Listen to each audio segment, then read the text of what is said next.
फिर हमारे साथ अंशुमान तिवारी जुड़ चुके हैं। अंशुमान सर, एक तो बड़ा संकेत हमें कल रात में देखने को मिला, लेकिन दुनिया भर में क्या कुछ चल रहा है उसके बारे में सबसे पहले आपसे जानना चाहेंगे। सर, सबसे पहले जरा बताइए दुनिया में क्या कुछ चल रहा है।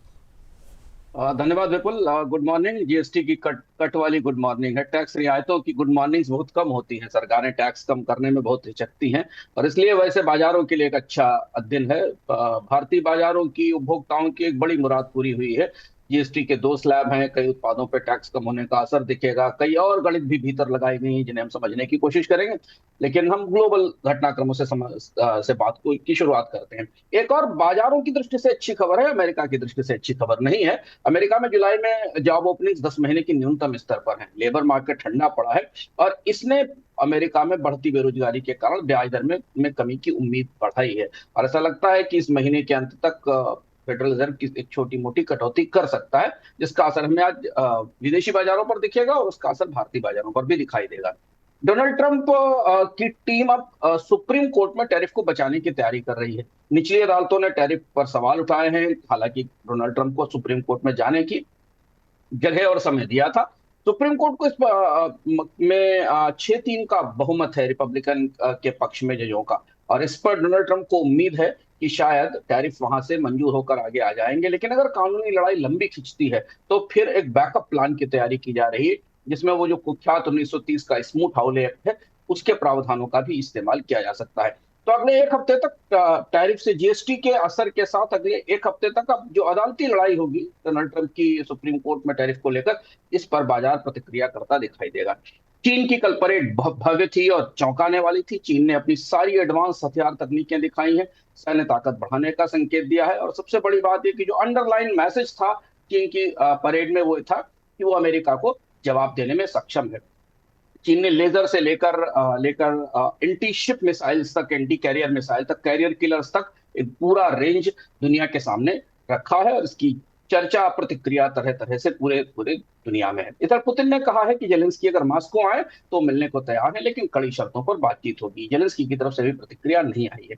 एक और महत्वपूर्ण खबर इस हफ्ते के लिए जो बाजारों को प्रभावित करेगी वो ओपेक की बैठक है। ओपेक की बैठक में इस बार आउटपुट बढ़ाने पर विचार हो सकता है और इससे कच्चे तेल की कीमतों में गिरावट बढ़ सकती है। प्रकारांतर से ये भारतीय अर्थव्यवस्था के लिए अच्छा संकेत है, बाजारों के लिए अच्छा संकेत है, लेकिन रुपए की कमजोरी इसमें सबसे बड़ी बाधा बन रही है। ब्रेंट क्रूड में थोड़ी गिरावट भी दिखाई दी है क्योंकि मिडिल ईस्ट के प्रोड्यूसर्स ने अपनी सप्लाई में एडजस्टमेंट के संकेत भी दिए हैं।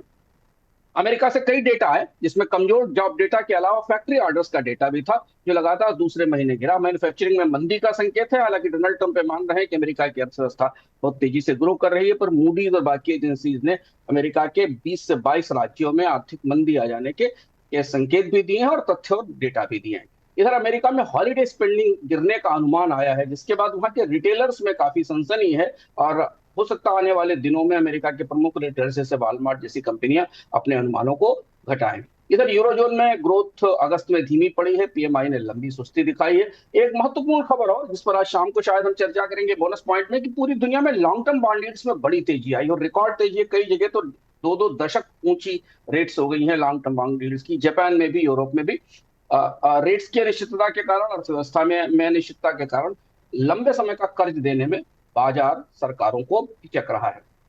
रूस की बॉन्ड यील्ड भी बढ़ी है और स्थानीय लिक्विडिटी में कमी दिखाई दे रही है। कमोडिटी बाजार में उठापटक रही है। ब्रेंट 4 सप्ताह के उच्च स्तर से नीचे गिरा है, करीब 1 से 1.2% है, क्योंकि ओपेक की सप्लाई बढ़ने का संकेत है। जैसा हमने बताया, चीन की मांग वापस आने से चीन में थोड़ी मैन्युफैक्चरिंग एक्टिविटीज में बेहतरी दिखी है। कॉपर करीब करीब 1.5% ऊपर है। पाम ऑयल के फ्यूचर्स स्थिर हैं क्योंकि भारत अब इंपोर्टर्स और दुनिया के एक्सपोर्टर भारत में मानसून के असर पर नजर रखे हैं। देश के बड़े हिस्से में बाढ़ है, जिसका असर तिलहन की फसलों पर दिख रहा है। और अगर भारत से तिलहन के उत्पादन का आंकड़ा थोड़ा भी नरम गरम आता है तो फिर पाम ऑयल की कीमतें बढ़ने की संभावना है। सोना $3500 से ऊपर मजबूत आज सुबह कारोबार कर रहा था। सोने में बुल रन का सबसे लंबा दौर जारी है। विदेशी मुद्रा बाजार में डॉलर इंडेक्स कमजोर हुआ है, 98 पर है, क्योंकि जॉब डेटा की रोशनी में ब्याज दरें कम होने का संकेत है। रुपया 88 पर है। रिजर्व बैंक के सहारे ही खड़ा हो पा रहा है। रिजर्व बैंक जितनी मदद करता रहेगा रुपए को 88-89 के बीच में रोका जा सकेगा, नहीं तो अगली गिरावट में 89 का स्तर पार हो सकता है। आरबीआई ने कहा भी है कि वो बाजार में दखल देता रहेगा रुपए को स्थिर बनाए रखने के लिए। पाउंड में मजबूती है। यूरोपियन सेंट्रल बैंक ने एक आज बड़ा संकेत दिया है कि कि डॉलर की कीमतों में गिरावट और मुद्रा की स्थिरता से निपटने के लिए यूरोप के बैंकों को एक डॉलर के रिजर्व की पूलिंग करनी चाहिए। उनके पास एक साझा डॉलर रिजर्व होना चाहिए, जिससे किसी किसी एक बैंक के सामने डॉलर की समस्या नहीं आए। कॉर्पोरेट कंपनियों में जो सबसे महत्वपूर्ण खबर थी वो Swiss multinational pharma company Novartis की थी। नोवार्टिस ने चाइना में एक बायोटेक एग्रो के साथ एक बड़ी डील की है, जिसका आकार करीब $5.2 बिलियन है। इससे हृदय रोग की दवा का उत्पादन होगा। ये सामने कहा कि अमेरिका में हॉलीडे सेल्स गिरने की चेतावनी है, वॉलमार्ट के शेयर टूटे। क्रिप्टो बाजार में हमें मामूली बढ़ोतरी दिखाई दी है इथेरियम में और बिटकॉइन में। बाकी आल्ट कॉइन दबाव में है। हालांकि यूएस जॉब डेटा के बाद क्रिप्टो बाजार में थोड़ी उत्साह आने की उम्मीद है। भारतीय बाजार के लिए आज बड़ा दिन है, महत्वपूर्ण दिन है। करीब 400 वस्तुओं पे जीएसटी कटौती हुई है। 2 स्लैब का सिस्टम खत्म किया गया है। खपत बढ़ाने का लक्ष्य है।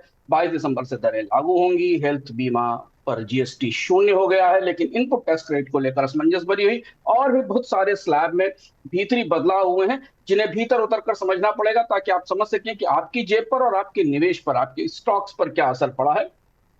मोटे तौर पर एफएमसीजी और ऑटोमोबाइल सेक्टर के लिए ये रियायतें थोड़ी ज्यादा बेहतर, ज्यादा सकारात्मक दिख रही है। लेकिन जैसा टैक्स के सिस्टम में कई पेच होते हैं, वो पेच हम अलग से समझने की कोशिश करेंगे। सेबी ने निवेशक सुरक्षा पर कुछ नए नियमों का सुझाव दिया है। तो अगले 24 घंटे में ओपेक के आउटपुट पर ग्लोबल के बाजारों की प्रतिक्रिया होगी, जो आने वाला है।